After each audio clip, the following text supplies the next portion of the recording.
Hi all, welcome back to our YouTube channel PSC in text book cracker സീരീസിൻ്റെ പുതിയൊരു ക്ലാസ്സിലേക്ക് എല്ലാ കൂട്ടുകാർക്കും സ്വാഗതം.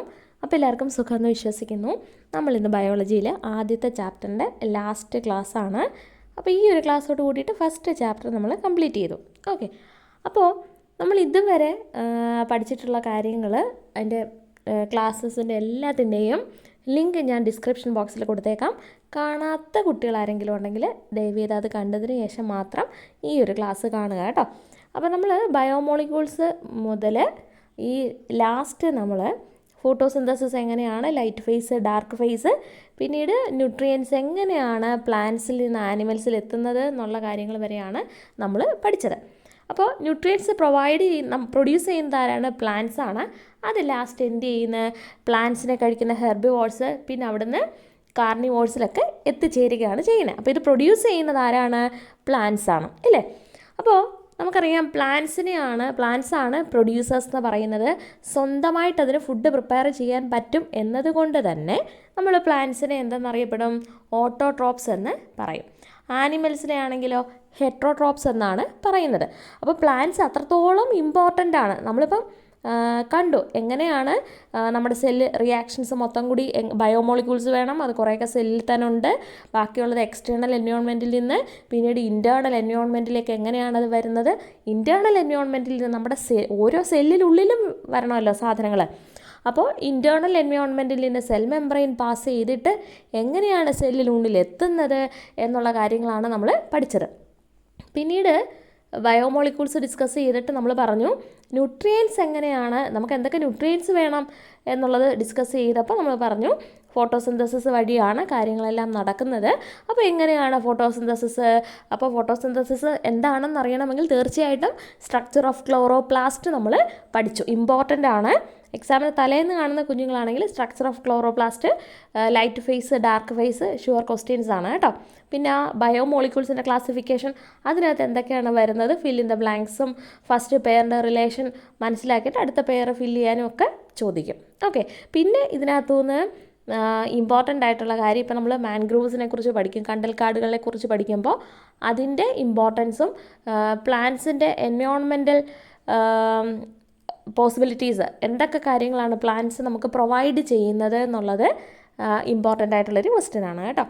അപ്പോൾ നമ്മൾ സ്ട്രക്ചർ ഓഫ് ക്ലോറോപ്ലാസ്റ്റ് പഠിച്ചു. പിന്നീട് ഫോട്ടോസിന്തസിസിൽ എന്തൊക്കെയാണ് നടക്കുന്നത് എന്നുള്ളതൊക്കെ നമ്മൾ ഡീറ്റെയിൽ ആയിട്ട് കണ്ടു. അപ്പോൾ ഈ പ്ലാന്റ്സ് അത്രയ്ക്ക് ഇമ്പോർട്ടൻ്റ് ആണ്. ഈ പ്ലാന്റ്സ് ഇപ്പോൾ ലാൻഡിൽ മാത്രമേ ഉള്ളൂ, കരയിൽ മാത്രമേ ഉള്ളൂ, അല്ലേ വെള്ളത്തിലും ഉണ്ട്, അല്ലേ? നമുക്കറിയാം നമുക്ക് നമ്മുടെ അന്തരീക്ഷത്തിലേക്ക് ഓക്സിജൻ പ്രൊവൈഡ് ചെയ്യുന്നത് ആരാണ്? പ്ലാന്റ്സ് ആണ്. അപ്പോൾ ഇതിനകത്ത് ഒരു പോർഷൻ ഓക്സിജൻ പ്രൊവൈഡ് ചെയ്യുന്ന ആളുകളുള്ളത് സമുദ്രത്തിലാണ്, ഓഷ്യനിലാണ്. അപ്പോൾ ഓഷ്യനിൽ ആരാണ് പ്രൊഡ്യൂസേഴ്സ് എന്നുള്ളതാണ് നമ്മൾ അടുത്ത നമ്മുടെ ഒരു ചോദ്യചിഹ്നം, ഇല്ലേ? അപ്പം കരയിൽ ഒരുപാട് വൃക്ഷങ്ങൾ അല്ലെങ്കിൽ മരങ്ങൾ, സസ്യങ്ങളൊക്കെ ഉള്ളത് നമ്മൾ കാണും. അപ്പോൾ ഇനി ഓഷ്യനിലും ഇതുപോലെ ഉണ്ടോ? തീർച്ചയായിട്ടും ഉണ്ട്. ഓഷ്യനിലും പ്രൊഡ്യൂസേഴ്സ് ഉണ്ട്. അവിടെ എന്താണ്? ആൽഗകൾ അല്ലെങ്കിൽ ഫൈറ്റോ പ്ലാങ്ക്ടണുകളുണ്ട്. അതേപോലെ തന്നെ വാട്ടർ പ്ലാന്റും ധാരാളമായിട്ട് ഉണ്ട്. സമുദ്രത്തിനുള്ളിൽ നമ്മൾ ഈ കരയിലെ പോലെ തന്നെ ഉള്ള അതിന് കറസ്പോണ്ടിങ് ആയിട്ടുള്ള എല്ലാ സാധനങ്ങളും ഓഷ്യനിലും ഉണ്ടെന്നാണ് പറയുന്നത് കേട്ടോ. അപ്പോൾ substantial amount of oxygen in the atmosphere is released by producers in the ocean. ഇനി നമ്മൾ പറഞ്ഞു നമ്മുടെ അറ്റ്മോസ്ഫിയറിൽ ഓക്സിജൻ പ്രൊവൈഡ് ചെയ്യുന്നത് പ്ലാന്റ്സ് ആണ്. അതിനകത്തൊരു ഏറിയ പങ്കും ആരാണ്? ഓഷ്യനിലുള്ള പ്ലാന്റ്സ് ആണ് എന്ത് ചെയ്യുന്നത്? നമ്മുടെ അറ്റ്മോസ്ഫിയറിലേക്കുള്ള ഓക്സിജൻ നൽകുന്നത്. അപ്പോൾ പക്ഷേ എങ്കിൽ പോലും ഇപ്പോൾ കരയിലും സസ്യങ്ങൾക്ക് നിൽക്കാൻ സ്ഥിതി വളരെ മോശമാണ്. കാര്യം മനുഷ്യൻ്റെ ആക്ടിവിറ്റീസ് അത്രത്തോളം ഡേ ബൈ ഡേ മോശമായിക്കൊണ്ടിരിക്കുകയാണ്, ഇല്ലേ? പ്ലാന്റ്സ് നമുക്കറിയാം, കുറേ വർഷങ്ങൾ കഴിയുമ്പോഴത്തേക്ക് മനുഷ്യൻ നിലനിൽക്കണമെങ്കിൽ ഇന്നല്ല നാളെ ആണെങ്കിൽ പോലും എന്ത് വേണം? പ്ലാന്റ്സ് വേണം. അപ്പോൾ പക്ഷേ നമ്മൾ അതെല്ലാം മറന്നുകൊണ്ടുള്ള പ്രവർത്തനങ്ങളാണ് നടക്കുന്നത്. അപ്പോൾ എന്ത് ചെയ്യും? നേച്ചർ നമ്മളെ ഓർമ്മിപ്പിക്കും, ഞാനില്ലെങ്കിൽ നിങ്ങളുമില്ല എന്ന്. അപ്പോൾ മനുഷ്യൻ വീണ്ടും എന്ത് ചെയ്യും? പാഠം പഠിക്കും. നമ്മൾ ഓരോ കാര്യങ്ങൾ വീണ്ടും നമ്മുടെ നേച്ചറിനെ പ്രൊട്ടക്റ്റ് ചെയ്യാൻ വേണ്ടിയിട്ട് ചെയ്യും. തീർച്ചയായിട്ടും അത് ചെയ്തില്ലെങ്കിൽ ഭൂമിയിൽ വേറെ ഒരു ജീവജാലങ്ങൾക്കും നിലനിൽപ്പില്ല, പ്ലാന്റ്സ് ഇല്ല എന്നുണ്ടെങ്കിൽ. അപ്പോൾ അടുത്തത് ഓഷ്യൻ എന്ന് പറയുന്നതും തീർച്ചയായിട്ടും ലാൻഡിനേക്കാളും വണ്ടർഫുള്ളായിട്ടുള്ളൊരു വേൾഡാണ് ഓഷ്യൻ എന്ന് പറയുന്നത്. നമുക്കറിയാം നമ്മുടെ എർത്തിൻ്റെ 3/4 ഓഷ്യനാണെന്നുള്ളത് അല്ലേ.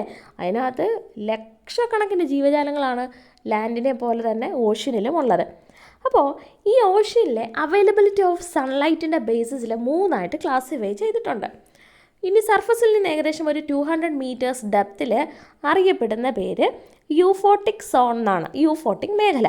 അവിടെ നല്ലതായിട്ട് സൺലൈറ്റ് ഉള്ളതുകൊണ്ട് തന്നെ ആ ഒരു 200 മീറ്റർ ആഴത്തിൽ നല്ല രീതിയിൽ സൂര്യപ്രകാശം ലഭിക്കുന്നത് കൊണ്ട് തന്നെ അവിടെ ലാർജ് നമ്പർ ഓഫ് ഓർഗാനിസംസ് ഉണ്ട്. കാര്യം എന്താ, അവർക്ക് നല്ല രീതിയിൽ സൂര്യപ്രകാശം കിട്ടുന്നുണ്ട്. എന്നിട്ട് ഈ 200 മീറ്റർ കഴിഞ്ഞിട്ട് 200 മീറ്ററും വീണ്ടും ഒരു 1000 മീറ്ററിനും ഇടയിലുള്ള ഒരു സോണിനെ, ഒരു മേഖലയെ നമ്മൾ ഡീസ്ഫോട്ടിക് മേഖല എന്നാണ് പറയുന്നത്. അപ്പം ഫസ്റ്റ് നമ്മൾ പറഞ്ഞു സർഫസ് ടു ഉപരിതലം മുതൽ സർഫസ് മുതൽ 200 മീറ്റേഴ്സ് ഡിസ്റ്റൻസ് വരെ യൂഫോട്ടിക് മേഖല.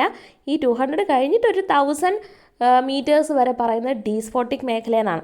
പക്ഷെ ഇവിടെ ആദ്യത്തിൻ്റെ അത്രയും ഒന്നും സൺലൈറ്റ് കിട്ടുന്നില്ല എങ്കിൽ പോലും പ്ലാന്റ്സ് കുറേയൊക്കെ അത്യാവശ്യം ഇവിടെ എന്ത് ചെയ്യുന്നുണ്ട്, ഉണ്ട്. ഏത് മേഖലയിൽ? ഈ പറഞ്ഞ ഡീസ്ഫോട്ടിക് മേഖലയിൽ. എന്നാൽ ഈ 1000 മീറ്റേഴ്സിനും താഴെയുള്ള സോണിനെ നമ്മൾ എഫോട്ടിക് സോൺ എന്നാണ് പറയുന്നത്. എഫോട്ടിക് സോൺ. അവിടെ സൺലൈറ്റിൻ്റെ അവൈലബിലിറ്റി വളരെ കുറവാണ്. അതുകൊണ്ട് ഫോട്ടോസിന്തസിസ് നടക്കണമെങ്കിൽ എന്ത് വേണം? സൺലൈറ്റ് വേണം. അപ്പോൾ സൺലൈറ്റ് തീരെ കിട്ടാത്ത മേഖലയാണ് 1000 മീറ്റേഴ്സിലും താഴെ എഫോട്ടിക് മേഖല എന്ന് പറയുന്നത്. അപ്പോൾ ഇവിടെ ലൈറ്റ് ഇല്ല. പക്ഷേ ഇവിടെയുള്ള ചില ജീവജാലങ്ങൾക്ക് എന്ത് ചെയ്യാൻ പറ്റും? ലൈറ്റ് പ്രൊഡ്യൂസ് ചെയ്യാനുള്ള എബിലിറ്റി ഉണ്ടെന്നാണ് പറയുന്നത് കേട്ടോ. അപ്പോൾ ഈ മുകളിലുള്ള ഈ പറയുന്ന യൂഫോട്ടിക് സോണിൻ്റെയും ഡീസ്ഫോട്ടിക് സോണിലും ഒക്കെ ആനിമൽസും പ്ലാന്റ്സും ഒക്കെ ധാരാളം ഉണ്ടെന്ന് പറഞ്ഞില്ലേ. അപ്പോൾ ഇവിടെയുള്ള പ്ലാന്റ്സ് ആനിമൽസിൻ്റെയൊക്കെ ഡെഡ് റിമൈൻസ് അത് എന്ത് ചെയ്യും? താഴേക്ക് പോയി ഏറ്റവും അവസാനം എഫോട്ടിക് സോണിലാണ് എത്തുന്നത്. അപ്പോൾ അവിടെയുള്ള ആനിമൽസ് ഈ മുകളിലുള്ള ആനിമൽസിൻ്റെ അവരെ ഡെഡ് റിമൈൻസ് ഫീഡ് ചെയ്തിട്ടാണ് ഏറ്റവും ലാസ്റ്റുള്ള എഫോട്ടിക് സോണിലുള്ള ആനിമൽസ് ജീവിക്കുന്നത്. പക്ഷെ ഒരു ഞെട്ടിക്കുന്ന ഒരു സത്യം എന്താണെന്ന് വെച്ചാൽ ഏകദേശം ഒരു 2050 ആകുമ്പോഴത്തേക്ക് ഈ ഓഷ്യനിലുള്ള ഫിഷ് വെൽത്തിനേക്കാളും അതിൻ്റെ മാസിനേക്കാളുമുള്ള പ്ലാസ്റ്റിക് ആയിരിക്കും ഓഷ്യനിൽ ഉണ്ടാവുക എന്ന്. അതൊക്കെ എന്ന് പറഞ്ഞാൽ അത്ര അപകടകരമായിട്ടുള്ള അവസ്ഥയിലേക്കാണ് എത്തിക്കൊണ്ടിരിക്കുന്നത്. നിങ്ങൾ ഒരുപാട് വീഡിയോസ് കണ്ടു കാണും. ഈ സമുദ്രത്തിൽ നിന്ന് പ്ലാസ്റ്റിക് കണ്ടെയ്നേഴ്സും അതും ഇതുമൊക്കെ ഇങ്ങനെ വേസ്റ്റ് റിമൂവ് ചെയ്യുന്ന ഒരുപാട് പരിസ്ഥിതി സംഘടനകൾ. കാര്യം അത് റിമൂവ് ചെയ്തില്ല എന്നുണ്ടെങ്കിൽ നമ്മുടെ ലോകം വളരെ ഭീകരമായിട്ടുള്ളൊരവസ്ഥയിലേക്കാണ് പോയിക്കൊണ്ടിരിക്കുന്നത്. അപ്പോൾ ഓഷ്യനിലെ കാര്യമാണ് പറഞ്ഞത്. അവൈലബിലിറ്റി ഓഫ് സൺലൈറ്റിൻ്റെ ബേസിസിൽ 3 സോണായിട്ട് ഡിവൈഡ് ചെയ്തു. From the surface to 200 metres ഡെപ്തിൽ യൂഫോട്ടിക് സോൺ എന്ന് പറയും. ഡീസ്ഫോട്ടിക് സോൺ എന്ന് പറയുന്നത് comes below 200 metres to 1000 metres ആണ്. ഇനി ബിലോ 1000 മീറ്റേഴ്സിനെയാണ് നമ്മൾ എഫോട്ടിക് സോൺ എന്ന് പറയുന്നത്. എഫോട്ടിക് സോണിൽ ഒരിക്കലും ഫോട്ടോസിന്തസിസ് നടക്കാത്തത് കൊണ്ട് തന്നെ അവിടെ എന്ത് ചെയ്യും? മുകളിലുള്ള 2 സോണിലുള്ള ഡെഡ് ആനിമൽസിൻ്റെ റിമൈൻസ് ഫീഡ് ചെയ്തിട്ടാണ് എഫോട്ടിക് സോണിലുള്ള ആനിമൽസ് ജീവിക്കുന്നത്. പിന്നെ എഫോട്ടിക് സോണിൽ ലൈറ്റ് ഇല്ലാത്തത് കൊണ്ട് തന്നെ അപ്പോൾ നേച്ചർ എന്ത് ചെയ്യും? തീർച്ചയായിട്ടും അങ്ങനെയുള്ള ജീവികൾക്ക് വേറെ എന്തെങ്കിലും ഒരു എബിലിറ്റി കൊടുക്കുക. അപ്പോൾ ഇവിടെയുള്ള ജീവികൾ എന്ത് ചെയ്യും? സ്വന്തമായിട്ട് ലൈറ്റ് പ്രൊഡ്യൂസ് ചെയ്യുമെന്നാണ് പറയുന്നത് കേട്ടോ. 1000 മീറ്റേഴ്സിന് ബിലോ ആണ് എഫോട്ടിക് സോൺ എന്ന് പറയുന്നത്. എഫോട്ടിക് സോണിൽ സൺലൈറ്റ് ഇല്ലാത്തത് കൊണ്ട് തന്നെ അവിടെയുള്ള ചില ഓർഗാനിസത്തിന് എന്ത് ചെയ്യും? ലൈറ്റ് പ്രൊഡ്യൂസ് ചെയ്യാനുള്ള കഴിവുണ്ട്. അതേപോലെ തന്നെ മുകളിലുള്ള 2 സോണിലെയും ഡെഡ് ആനിമൽസിൻ്റെ റിമൈൻസ് ഫീഡ് ചെയ്തിട്ടാണ് അവർ ജീവിക്കുന്നത്. പിന്നെ ഇവിടെയുള്ള ചില ബാക്ടീരിയാസിന് കീമോസിന്തസിസ് ചെയ്തിട്ട് കീമോസിന്തസിസ് നടത്താനുള്ള എബിലിറ്റി ഉണ്ടെന്നാണ് പറയുന്നത് കേട്ടോ. അപ്പോൾ എന്താണ് കീമോസിന്തസിസ് എന്ന് പറഞ്ഞു കഴിഞ്ഞാൽ? കെമിക്കൽ എനർജി യൂസ് ചെയ്തുകൊണ്ട്, സൺലൈറ്റ് ഇല്ലാത്തത് കൊണ്ട് തന്നെ കെമിക്കൽ എനർജി യൂസ് ചെയ്തുകൊണ്ട് എന്ത് ചെയ്യും? അത് അവരുടെ ഫുഡ് പ്രിപ്പയർ ചെയ്യുന്ന പ്രോസസ്സാണ് കീമോസിന്തസിസ്. ജസ്റ്റ് ഞാൻ മനസ്സിലാവാൻ വേണ്ടിയിട്ട് അങ്ങനെ പറഞ്ഞേ ഉള്ളൂ. അപ്പോൾ കീമോസിന്തസിസ് വഴിയാണ് അവിടെയുള്ള ചില ബാക്ടീരിയാസ് സർവൈവ് ചെയ്യുന്നത്. പിന്നെ ബാക്കിയുള്ളവരുടെ കാര്യം നമ്മൾ പറഞ്ഞു. ചില ഓർഗാനിസത്തിന് എന്ത് ചെയ്യും? ലൈറ്റ് പ്രൊഡ്യൂസ് ചെയ്യാനുള്ള എബിലിറ്റി ഉണ്ട് എന്നുള്ളതും പറഞ്ഞു. ഓക്കെ, ഇനി അടുത്തത് പ്ലാന്റ്സ് ആണ് പ്രൊഡ്യൂസേഴ്സ്. ഈ പ്ലാന്റ്സിന് ഫുഡും അല്ലെങ്കിൽ ഓക്സിജനും മാത്രമേ പ്രൊവൈഡ് ചെയ്യാൻ പറ്റത്തുള്ളൂ. അല്ല, എക്കണോമിക് ഇമ്പോർട്ടൻസും തീർച്ചയായിട്ടും പ്ലാന്റ്സിനുണ്ട്. ഇപ്പോൾ ഈ പറയുന്നത് പോലെ ഫോട്ടോസിന്തസിസ് നടത്തിയിട്ട് നമുക്ക് ആവശ്യമായിട്ടുള്ള സ്റ്റാർച്ച് അത് മാത്രമല്ല, അല്ലെങ്കിൽ ഓക്സിജൻ മാത്രമല്ല, എത്രയോ ലക്ഷക്കണക്കിന് ആളുകൾ പ്ലാന്റ്സിനെ ബേസ് ചെയ്തുകൊണ്ടാണ് ജീവിക്കുന്നത് അല്ലേ. അപ്പോൾ ഇപ്പോൾ rubber latex, medicines, bio pesticides, coffee, tea, spices, ഇങ്ങനെയുള്ള കാര്യങ്ങളെല്ലാം നമുക്ക് പ്ലാന്റ്സിൽ നിന്ന് തന്നെയാണ് ലഭിക്കുന്നത്. അടുത്തത് നമ്മുടെ പ്രകൃതിയുടെ വളരെ വലിയൊരു ഗിഫ്റ്റിനെ കുറിച്ചാണ് നമ്മൾ പറയുന്നത്. തീർച്ചയായിട്ടും ഇതൊക്കെ എല്ലാവർക്കും അറിയാം, ഇങ്ങനെയൊക്കെയാണ് കാര്യങ്ങൾ. എന്നിട്ടും എന്തുകൊണ്ടാണ് ഗവൺമെൻറ്റൊക്കെ കുറച്ചുകൂടി സ്ട്രിക്റ്റ് ആവാത്തതെന്ന് എപ്പോഴും ചിന്തിക്കാറുണ്ട് കേട്ടോ. Mangroves gift of nature. Mangroves are found where backwaters meet the sea. അതായത് കായലും കടലും കൂടി ഒത്തുചേരുന്ന സ്ഥലങ്ങളിൽ കാണപ്പെടുന്ന സസ്യജാലങ്ങളാണ് കൂടുതലും ഈ കണ്ടൽക്കാടുകൾ. നമ്മുടെ കേരളത്തിൽ ഏകദേശം 43 സ്പീഷീസ് ഓഫ് മാൻഗ്രോവ്സ് ഉണ്ടെന്നാണ് പറയുന്നത്. അതും സാൾട്ട് വാട്ടർ, ഉപ്പ് വെള്ളത്തിൽ ജീവിക്കാൻ കഴിയുന്ന 43 സ്പീഷീസോളം കണ്ടൽ ടൈപ്പുകളാണ് നമ്മുടെ കേരളത്തിലുണ്ടെന്നാണ് പറയുന്നത്. 1975 ഏകദേശം 70,000 ഹെക്ടർ സ്ഥലത്തുണ്ടായിരുന്ന സാധനം അതിൻ്റെ ഇപ്പം 98% നശിപ്പിച്ചു കളഞ്ഞു. ആ മാൻഗ്രോവ്സിൻ്റെ അഡ്വാൻറ്റേജസ് എന്തൊക്കെയാണെന്നുള്ളതാണ് അത് എന്തൊക്കെ സർവീസസ് ആണ് നമ്മുടെ എൻവയോൺമെൻറ്റിന് പ്രൊവൈഡ് ചെയ്യുന്നതെന്നുള്ളതാണ് നമ്മൾ പഠിക്കാൻ പോകുന്നത്. First one, A source of fish wealth. നമ്മുടെ മത്സ്യസമ്പത്തിൻ്റെ തന്നെ വളരെ വലിയൊരു സോഴ്സാണ് ഈ മാൻഗ്രോവ്സ് എന്ന് പറയാം. അങ്ങനെ പറയാൻ കാര്യം എന്താ? നോക്കിപ്പോൾ ഈ ചിത്രത്തിൽ തന്നെ ഏകദേശം ചെറിയൊരു പോർഷൻ നിങ്ങളെ കാണിച്ചിട്ടുണ്ട്. അപ്പോൾ തന്നെ നമുക്ക് കാണുമ്പോൾ അറിയാം അതെൻ്റെ വേരുകൾ ധാരാളമായിട്ട് ഈ ജലാശയത്തിൽ ഇങ്ങനെ പടർന്ന് പന്തലിച്ചിങ്ങനെ നിൽക്കുകയാണ് അല്ലേ, നല്ല ഷെയ്ഡായിട്ടുള്ള ഏരിയ. അപ്പോൾ കൂടുതലും ഈ മത്സ്യങ്ങൾ അല്ലെങ്കിൽ ചെമ്മീൻ ഇങ്ങനെയുള്ള കാര്യങ്ങളെല്ലാം എന്ത് ചെയ്യും, ഈ വേരുകൾക്കിടയിൽ വന്ന് അത് പ്രജനനം നടത്തും. അപ്പോൾ ധാരാളം മത്സ്യസമ്പത്ത് ഈ കണ്ടലിൻ്റെ വേരുകൾക്കിടയിൽ, കാരണം അതിന് ആവശ്യമായിട്ടുള്ള സ്പേസ് ഉള്ളത് കൊണ്ട് തന്നെ ധാരാളം മത്സ്യങ്ങൾ അല്ലെങ്കിൽ അതുപോലുള്ള ഇപ്പോൾ ഈ ചെമ്മീൻ ഇങ്ങനെയുള്ള കാര്യങ്ങളെല്ലാം ഇതിൻ്റെ വേരുകൾക്കിടയിൽ കാണും. നിങ്ങൾ 5ാം ക്ലാസ്സിൽ പഠിച്ചിട്ടുണ്ട് ന്യൂമാറ്റോഫോറുകൾ. അതായത് ഇത് ചതുപ്പ് നിലങ്ങളിലാണ് ഈ കണ്ടൽക്കാടുകൾ വളരുന്നത്. അതുകൊണ്ട് തന്നെ അതെന്ത് ചെയ്യും, ഈ ചതുപ്പ് നിലത്തിൽ ഉയർന്നു നിൽക്കുന്ന വേരുകൾ അത് ശ്വസനത്തിൽ റെസ്പയർ ചെയ്യാൻ വേണ്ടിയിട്ട് യൂസ് ചെയ്യുന്ന റൂട്ടിനെ നമ്മൾ ന്യൂമാറ്റോഫോർ എന്നുള്ളത് പറയുന്നത്. അടുത്തത് A store house of biodiversity. എന്താണ് ഈ ബയോഡൈവേഴ്സിറ്റി? ഡൈവേഴ്സിറ്റി, വൈവിധ്യം. അതായത് പലതരത്തിലുള്ള ജീവജാലങ്ങൾ, അതിനി ഒരു പക്ഷേ ബേർഡ്സ് തന്നെ എത്ര ടൈപ്പ് ബേർഡ്സാണ് ഈ കണ്ടൽക്കാടുകളിൽ കാണപ്പെടുന്നത്. അതുപോലെ തന്നെ റെപ്റ്റൈൽസ് തന്നെ പല വിധത്തിൽ. പിന്നെ നമ്മൾ കണ്ടിട്ടും കേട്ടിട്ടും ഇല്ലാത്ത ഇനി കണ്ടുപിടിക്കാനുള്ള എന്തെല്ലാം ആനിമൽസ് ആയിരിക്കും ഈ പറയുന്ന കണ്ടൽക്കാടുകളിൽ കാണപ്പെടുന്നത് ഇല്ലേ. അപ്പോൾ അതൊന്ന്. പിന്നീട് നമ്മുടെ കോസ്റ്റൽ സോയിൽ, ഞാൻ പറഞ്ഞില്ല ഇതിൻ്റെ വേരുകൾ നല്ല രീതിയിൽ ഇങ്ങനെ സ്പ്രെഡ് ചെയ്ത് കിടക്കുന്നത് കൊണ്ട് തന്നെ തീരപ്രദേശത്തുള്ള മണ്ണിനെ ഇത് പ്രൊട്ടക്റ്റ് ചെയ്യാൻ ആർക്ക് പറ്റും? ഈ കണ്ടൽക്കാടുകൾക്ക്. അപ്പോൾ ഒന്ന് ആലോചിച്ച് നോക്കിയാൽ ഒരു പരിധി വരെ നമുക്ക് എന്ത് ചെയ്യാം, സുനാമിയെ പോലും നമുക്ക് തടയാൻ പറ്റും. എന്നുവെച്ചാൽ ഈ ഭൂമുഖത്തുനിന്ന് അപ്പാടെ സുനാമി അങ്ങ് കണ്ടൽക്കാടിനെ കണ്ട് പേടിച്ച് ഓടുന്നില്ല. അതിൻ്റെ ആഘാതങ്ങൾ നമുക്ക് എന്ത് ചെയ്യാൻ പറ്റും? ഒരു 3/4% നമുക്ക് എന്ത് ചെയ്യാൻ പറ്റും? തടയാൻ പറ്റും കണ്ടൽക്കാടുകൾ വെച്ച് പിടിപ്പിക്കുകയാണെങ്കിൽ. Defence again global warming by absorbing 4 to 5 times more carbon dioxide compared to evergreen forest. കണ്ടോ, അതായത് ഗ്ലോബൽ വാർമിങ്ങിനെ പോലും എന്ത് ചെയ്യാൻ പറ്റും? അതിനെ പ്രതിരോധിക്കാൻ പറ്റും. കാര്യം എന്താ? നോർമൽ ഫോറസ്റ്റിനെ അപേക്ഷിച്ച് 4-5 ടൈംസ് അത്രയും ഇരട്ടി കാർബൺ ഡൈ ഓക്സൈഡിനെ അബ്സോർബ് ചെയ്യാനുള്ള ഒരു കഴിവ് ഈ പറയുന്ന മാൻഗ്രോവ്സ് കണ്ടൽക്കാടുകൾക്കുണ്ട്. അത് നിസ്സാര കാര്യമില്ല, ഒന്ന് ആലോചിച്ച് നോക്കേ. അപ്പോൾ ഈ കാർബൺ ഡൈ ഓക്സൈഡ് പോലുള്ള ഗ്യാസസിനെ നമുക്ക് റിഡ്യൂസ് ചെയ്യാൻ വേണ്ടിയിട്ട് ആര് മതി? ഈ പറയുന്ന മാൻഗ്രോവ്സ് മതി. അപ്പോൾ അങ്ങനെയുള്ള ഏരിയയിൽ ഗവൺമെൻറ് അത് മുൻകൈ എടുത്ത് ഇതൊക്കെ വെച്ച് പിടിപ്പിക്കുകയാണെങ്കിൽ മനുഷ്യർ നേരിടുന്ന വളരെ വലിയ കുറേ കാര്യങ്ങൾ എന്ത് ചെയ്യാം, നമ്മുടെ എൻവയോൺമെൻറ്റിനെ പ്രൊട്ടക്റ്റ് ചെയ്യാൻ ഇവർ മതി അല്ലേ. അപ്പോൾ അതാണ് അടുത്ത ടെക്സ്റ്റിൽ കൊടുത്തിട്ടുള്ളത്. ഈ പോയിൻറ്റ്സ് ഇമ്പോർട്ടൻ്റ് ആണ്. And services to what are the services provided by the mangroves to the environment. അത് ഏതൊക്കെയാണ് ആ പോയിൻറ്റുകൾ എന്നുള്ളത് പഠിച്ചു വെക്കണം കേട്ടോ. 5 പോയിൻറ്റ് തന്നിട്ടുണ്ട്, 5ഉം പഠിക്കണം. കണ്ടൽക്കാടുകളുടെ കാര്യം പറയുമ്പോൾ തീർച്ചയായിട്ടും പരാമർശിക്കപ്പെടേണ്ട ഒരു പേരാണ് അടുത്തത്. കല്ലേൻ പൊക്കുടൻ എന്ന് പറയുന്ന ഒരു പ്രകൃതി സ്നേഹിയാണ് അദ്ദേഹം. അതായത് ഈ കണ്ടൽക്കാടുകളുടെ സംരക്ഷണത്തിന് വേണ്ടിയിട്ട് ഒരുപാട് കാര്യങ്ങൾ ചെയ്ത വ്യക്തിയാണ് അദ്ദേഹം. 100,000-ലേറെ കണ്ടൽ തൈകൾ നട്ടുപിടിപ്പിച്ചെന്നാണ് പറയുന്നത്. അപ്പോൾ അതിന് നാച്ചുറൽ ഹാബിറ്റാറ്റിൽ തന്നെ ഇത് വളരണം എന്നൊക്കെ ഒരുപാട് കാര്യങ്ങളൊക്കെ അദ്ദേഹം ഇതിനു വേണ്ടി ചെയ്തിട്ടുണ്ട്.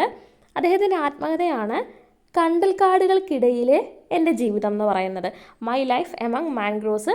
യുനെസ്കോ തന്നെ അദ്ദേഹത്തിന് എന്താണ് ഈ കണ്ടൽക്കാടുകളുടെ കൺസർവേഷന് വേണ്ടിയിട്ട് പരിശ്രമിച്ചതിൻ്റെ പേരിൽ അദ്ദേഹത്തിൻ്റെ പേര് പരാമർശിച്ചിട്ടുണ്ട് കേട്ടോ. അപ്പോൾ ഇദ്ദേഹത്തിന് 2015 അദ്ദേഹം മരണമടയുന്നത്. കണ്ടലുകളെക്കുറിച്ച് പഠിക്കാൻ വേണ്ടിയിട്ടൊരു സ്കൂളെന്ന് പറയുന്ന ഒരു സ്വപ്നം, പക്ഷേ അദ്ദേഹത്തിൻ്റെ ഒരു ഡ്രീമായിരുന്നു അത്, കണ്ടലുകളെക്കുറിച്ച് പഠിക്കുന്നതിനുള്ള ഒരു സ്കൂൾ. പക്ഷേ അത് അദ്ദേഹത്തിന് നടപ്പിലാക്കുന്നതിന് മുന്നെയാണ് അദ്ദേഹം ഈ ലോകത്തിനോട് വിട പറഞ്ഞത് കേട്ടോ. അപ്പോൾ മാൻഗ്രോവ്സ് പറയുമ്പം പറയേണ്ട കണ്ടൽ പുക്കുടൻ എന്നാണ് അദ്ദേഹത്തിന്, കാര്യം അദ്ദേഹം ചെയ്ത കാര്യങ്ങൾ വെച്ചിട്ട് അദ്ദേഹത്തിന് അങ്ങനെയാണ് അറിയപ്പെട്ടത്, കല്ലേൻ പൊക്കുടൻ കേട്ടോ. അപ്പോൾ അങ്ങനെ ഒരു വ്യക്തിയെ നിങ്ങൾ കേട്ടിട്ടില്ല കണ്ടിട്ടില്ല എന്നൊന്നും പറയരുത്. നമ്മൾ കണ്ടൽക്കാടുകളെക്കുറിച്ച് പഠിക്കുമ്പോൾ തീർച്ചയായിട്ടും നമ്മൾ എന്ത് ചെയ്യണം, അദ്ദേഹത്തിൻ്റെ പേര് അറിഞ്ഞിരിക്കണം. അപ്പോൾ എക്കണോമിക് ഇമ്പോർട്ടൻസ് ഓഫ് പ്ലാന്റ്സും, കാര്യം ഓക്സിജനും ഫുഡും മാത്രമല്ല ബാക്കി എന്തൊക്കെ കാര്യങ്ങളാണ് എന്നുള്ളത് നമ്മൾ കണ്ടു. അപ്പോൾ എക്കണോമിക് ഇമ്പോർട്ടൻസ് ഓഫ് പ്ലാന്റ്സും എക്കോളജിക്കൽ ഇമ്പോർട്ടൻസ് ഓഫ് പ്ലാന്റ്സും ഇമ്പോർട്ടൻ്റ് ആണ്. എക്സാമിന് എന്തായാലും അത് ചോദിക്കും. നമുക്ക് അറിയാവുന്ന കാര്യങ്ങളാണ്, നമ്മളിപ്പോൾ മനസ്സിലാക്കിയ കാര്യങ്ങളാണ്. Plants are the foundation stones of the biosphere. ജൈവമണ്ഡലത്തിലെ അടിസ്ഥാന ഘടകം എന്ന് പറയുന്നത് പ്ലാന്റ്സ് ആണ്. പ്ലാന്റ്സ് ഇല്ലെങ്കിൽ എന്തില്ല, ജീവൻ തന്നെ നിലനിൽക്കില്ല കേട്ടോ. അപ്പോൾ പ്ലാന്റ്സിനെ പ്രൊട്ടക്റ്റ് ചെയ്യേണ്ട ഉത്തരവാദിത്തം നാം ഓരോരുത്തരുടെയും ആണ് കേട്ടോ. അപ്പോൾ നിങ്ങൾ ഈ പുസ്തകം പഠിക്കുന്നത് വഴി എക്സാമിന് മാർക്ക് കിട്ടുക എന്നതിലുപരി പ്ലാന്റ്സിൻ്റെ ഇമ്പോർട്ടൻസ് തീർച്ചയായിട്ടും നിങ്ങൾ മനസ്സിലാക്കണം. കഴിവതും നിങ്ങൾ എന്ത് ചെയ്യണം, നിങ്ങളുടെ ലൈഫിൽ നിങ്ങളെ കൊണ്ട് പറ്റുന്ന തരത്തിലുള്ള പ്ലാന്റ്സുകൾ നിങ്ങളുടെ വീട്ടിലൊക്കെ വെച്ച് പിടിപ്പിക്കണം. ഇപ്പോൾ കല്ലേൽ പൊക്കുടനെ കുറിച്ച് നിങ്ങൾ പഠിച്ചപ്പോൾ അദ്ദേഹത്തിനോട്ട് 1,00,000 കണ്ടൽക്കാടുകൾ വെച്ച് പിടിപ്പിക്കണം എന്നല്ല പറയുന്നത്. നിങ്ങൾ എന്ത് ചെയ്യണം, പ്ലാന്റ്സിൻ്റെ ഇമ്പോർട്ടൻസ് തീർച്ചയായിട്ടും നിങ്ങൾ മനസ്സിലാക്കണം. നിങ്ങളുടെ ലൈഫിൽ എപ്പോഴെങ്കിലും നിങ്ങളായിട്ടൊരു പ്ലാന്റ്സിനെ വെച്ച് പിടിപ്പിക്കാൻ പറ്റുമെങ്കിൽ ഏറ്റവും നല്ല കാര്യം, അതാണ് നിങ്ങൾ മനസ്സിലാക്കേണ്ടത് കേട്ടോ. അപ്പോൾ സസ്റ്റൈനബിൾ ഡെവലപ്മെൻറ്റ് എന്ന് പറയുന്ന ഒരു കൺസെപ്റ്റ് തന്നെ പ്ലാന്റ്സിനെയും കൂടി കൺസിഡർ ചെയ്തിട്ടുള്ളതാണ് അല്ലേ. ഇനി വരുന്ന ജനറേഷനും കൂടി അവകാശപ്പെട്ടതാണ് ഈ ഭൂമി. അപ്പോൾ ഇപ്പോൾ ഉള്ളവർ അവർക്ക് ആവശ്യമുള്ള കാര്യങ്ങൾ മാത്രം എടുക്കുക, എന്നിട്ട് വരുന്ന ജനറേഷനെയും കൂടി എന്ത് ചെയ്യണം, കൺസിഡർ ചെയ്തിട്ട് ജീവിക്കണം, നമ്മുടെ നേച്ചറിനെ പ്രൊട്ടക്റ്റ് ചെയ്തുകൊണ്ട് കൂടിയിട്ട്. അപ്പോൾ അടുത്തത് ഇതിനകത്ത് ലെറ്റസ് അസസിലെ ക്വസ്റ്റ്യൻസ് ആണ്, നമുക്ക് അതും കൂടി ഒന്ന് നോക്കാം. Compare the outer membrane of raw egg and boiled egg using the indicators given below. പച്ചമുട്ടയുടെയും പുഴുങ്ങിയ മുട്ടയുടെയും മെമ്പറൈൻ എങ്ങനെയായിരിക്കും എന്നുള്ളതാണ് ഔട്ടർ മെമ്പറൈന്. അപ്പോൾ തീർച്ചയായിട്ടും റോ എഗ്ഗിൻ്റെത് സെലക്റ്റീവ്ലി പെർമിയബിൾ മെമ്പറൈൻ ആയിരിക്കും, എന്നാൽ പുഴുങ്ങിയ മുട്ടയുടേത് പെർമിയബിൾ മെമ്പറൈൻ ആയിരിക്കും. സെലക്റ്റീവ്ലി, അപ്പോൾ നമുക്കറിയാം പച്ചമുട്ടയെന്ന് പറയുമ്പോഴത്തേക്ക് അത് ജീവനുള്ള ഒരു സെൽസാണ് അതിനകത്തുള്ളത്, അതുകൊണ്ട് തന്നെ അത് സെലക്റ്റീവ്ലി പെർമിയബിൾ ആയിരിക്കും. പച്ചമുട്ടയെന്ന് പറയുന്നത് പെർമിയബിൾ മെമ്പറൈൻ ആയിരിക്കും. ഇനി രണ്ട് ഇതിലും എന്ത് ചെയ്യും, ഓസ്മോസിസ് തീർച്ചയായിട്ടും നടക്കും. എന്താ, വാട്ടറിൻ്റെ ഫ്ലോ ഹൈ കോൺസെൻട്രേഷനിൽ ലോ കോൺസെൻട്രേഷനിലൊക്കെ തീർച്ചയായിട്ടും രണ്ടിലും നടക്കും. ഓസ്മോസിസ് ഇപ്പോൾ രണ്ട് എഗ്ഗിൻ്റെ കേസസിൽ റോ ആയാലും ബോയിൽഡ് ആയാലും ഓസ്മോസിസ് നടക്കും. എന്നാൽ ആക്റ്റീവ് ട്രാൻസ്പോർട്ട് റോ എഗ്ഗിൻ്റെ കേസസിൽ മാത്രമേ ആ ഒരു സെൽ മെമ്പറൈൻ കൂടി മാത്രമേ നടക്കൂ. കാരണം ബോയിൽഡ് എഗ് എന്ന് പറയുമ്പോഴത്തേക്ക് അതിന് ജീവനില്ലാത്ത, അത് ആക്റ്റീവായിട്ടുള്ള കാര്യമല്ല. അതുകൊണ്ട് തന്നെ ആക്റ്റീവ് ട്രാൻസ്പോർട്ട് റോ എഗ്ഗിൻ്റെ കേസസിൽ മാത്രമേ നടക്കൂ. അവിടെ നിൽക്കട്ടെ, ബാക്കി ഇമ്പോർട്ടൻ്റ് ആയിട്ടുള്ള 2 ക്വസ്റ്റ്യനും കൂടിയുണ്ട്. Given below is an answer written by a child to the question how is oxygen released in photosynthesis, evaluate and comment on it. അപ്പോൾ ഫോട്ടോസിന്തസിസ് എങ്ങനെയാണ് നടക്കുന്നത് അതിനെക്കുറിച്ചൊരു കുട്ടിയുടെ ഒരു കമൻറ്റ്സ് ഇവിടെ കൊടുത്തിട്ടുണ്ട്. എന്തെങ്കിലും മിസ്റ്റേക്ക് ഉണ്ടെന്നാണ് ചോദിച്ചേക്കുന്നത്. അപ്പോൾ നമ്മളിതെല്ലാം പഠിച്ചതാണല്ലോ. Carbon dioxide and water are the raw materials for photosynthesis. Both these break down and oxygen is released. അപ്പോൾ ഇവിടെ പറയുന്നത് കാർബൺ ഡൈ ഓക്സൈഡും വാട്ടറുമാണ് ഫോട്ടോസിന്തസിസിന് വേണ്ടുന്ന കാര്യങ്ങൾ. ഇത് രണ്ടും ബ്രേക്ക് ഡൗൺ ചെയ്തിട്ടാണ് ഓക്സിജൻ റിലീസ് ചെയ്യുന്നതെന്നാണ് പറയുന്നത്. പിന്നെ അതെന്തെങ്കിലും മിസ്റ്റേക്ക് ഉണ്ടോ കാര്യങ്ങളുണ്ടോ എന്നാണ്. നമുക്കറിയാം കാർബൺ ഡൈ ഓക്സൈഡും വാട്ടറും വേണം എന്തിന്, ഫോട്ടോസിന്തസിസിന്. എന്നാൽ ഓക്സിജൻ റിലീസ് ചെയ്യുന്നത് എങ്ങനെയാണ്, carbon dioxide break down ചെയ്തിട്ടാണോ? അല്ല, നമ്മൾ പറഞ്ഞതാണ് ഫോട്ടോസിന്തസിസിന് ലൈറ്റ് ഫേസും ഉണ്ട് ഡാർക്ക് ഫേസും ഉണ്ട്. ഇതിനകത്ത് ലൈറ്റ് ഫേസ് ഗ്രാനയിൽ വെച്ചിട്ടാണ്. അവിടെ വെച്ച് എന്താ നടക്കുന്നത്, ഹൈഡ്രജൻ ബ്രേക്ക് ഡൗൺ ചെയ്യും. ആ സമയത്തുള്ള ഓക്സിജൻ എന്ത് ചെയ്യും, എക്സ്പെൽ ചെയ്യുമെന്ന് പറഞ്ഞു. ആ ഹൈഡ്രജൻ എന്ത് ചെയ്യും, ബാക്കിയുള്ള ഹൈഡ്രജൻ എന്ത് ചെയ്യും, ഡാർക്ക് ഫേസിലേക്ക് മാറും, സ്ട്രോമയിലേക്ക് പോകുമെന്ന് നമ്മൾ പറഞ്ഞു. അപ്പോൾ അവിടെ carbon dioxide break down ചെയ്തിട്ടാണ് എന്നുള്ളത് തെറ്റാണ് കേട്ടോ. Photosynthesis ultimately anabolism, it also involves catabolism. അപ്പോൾ ഫോട്ടോസിന്തസിസ് എന്ന് പറയുമ്പോൾ നമുക്കറിയാം, ഇപ്പോൾ കാർബൺ ഡൈ ഓക്സൈഡും അതേപോലെ ഹൈഡ്രജനൊക്കെ ചേർന്ന് അവിടെ ഫോട്ടോസിന്തസിസിൻ്റെ ഫലമായിട്ട് എന്താ, അതൊരു സിന്തസിസ്, അവിടെ ഗ്ലൂക്കോസ് എന്ത് ചെയ്യുക, നിർമ്മിക്കുകയാണ് ഇല്ലേ, പുതിയതായിട്ടൊരു സാധനം ക്രിയേറ്റ് ചെയ്യുവാണ്. അപ്പോൾ തീർച്ചയായിട്ടും അതെന്താണ്, അനബോളിസമാണ്. എന്നാൽ ഈ ഫോട്ടോസിന്തസിസ് എന്ന് പറയുന്ന സാധനം തന്നെ ലൈറ്റ് ഫേസും ഡാർക്ക് ഫേസും ഉണ്ട്. അവിടെ ലൈറ്റ് ഫേസിൽ നമ്മളിപ്പോൾ അങ്ങോട്ട് പറഞ്ഞതേ ഉള്ളൂ, എന്താ, വാട്ടർ ഡീകമ്പോസ് ചെയ്തിട്ട് ഹൈഡ്രജനും ഓക്സിജനുമായിട്ട് മാറുന്നുണ്ട്. അപ്പോൾ ഒരു കാര്യം, ഒരു മോളിക്യൂള് സ്പ്ലിറ്റ് ചെയ്ത് അല്ലെങ്കിൽ ബ്രേക്ക് ഡൗൺ ചെയ്യുന്നതാണ് കെറ്റാബോളിസം. അപ്പോൾ തീർച്ചയായിട്ടും ഫോട്ടോസിന്തസിസിനകത്ത് അനബോളിസം ഉണ്ട്, കെറ്റാബോളിസം ഉണ്ട് അല്ലേ. കെറ്റാബോളിസം ഇവിടെ ഇപ്പോൾ